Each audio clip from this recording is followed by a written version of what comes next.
అన్నట్టు మన సైన్స్ వాళ్ళను ఎంత తారీఫ్ చేసినా తక్కువనే వాళ్ళ నడుమ రాకెట్ల మీద రాకెట్లు మొగుల మీదకి పంపుతూనే ఉన్నారు కదా, ఈ శాటిలైటు ఆ శాటిలైట్ అనుకుంటా.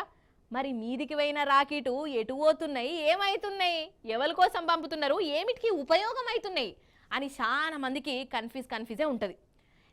పైసలు దండగా వ్యవహారం ఇదంతా మనకు వచ్చేది లేదు పోయేది లేదు అని కూడా గులుగుతారు కొందరు. అయితే కానీ గట్ల గుర్రల్లా సైన్స్ వాళ్ళు చేసేదంతా మన కోసమే చేస్తాండ్రు.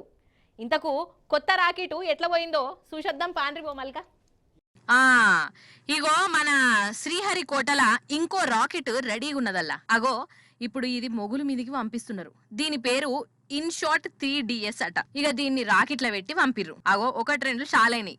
3 2 1 0 start. 1 L40 stages are ignited. Plus 5 seconds. Lift off normal. A perfect lift-off. GSLV F-14 inside 3DS progressing towards its destination. Performance normal. P4 tracking. जी हाँ, अभी हमने देखा चारों L40 तथा कोर बूस्टर का प्रज्वलन शुरू हो चुका है और GSLV F-14 అగ్గో మంటలెళ్ళినాయి. బుయ్ బుయ్. అవో గింత మంట వెళ్ళింది. ఇగో బోనే పోతున్నది. ఒకటే పోకట.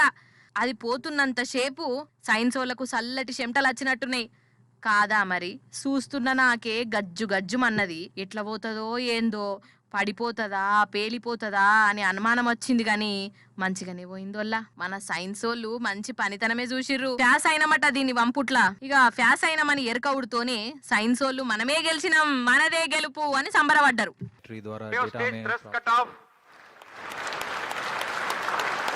Satellite injection conditions are achieved. है यह पूर्व निर्धारित है. Insat 3DS satellite separated. GSLV F-14 Insat 3DS mission accomplished. And we have a successful mission of GSLV F-14 Insat 3DS.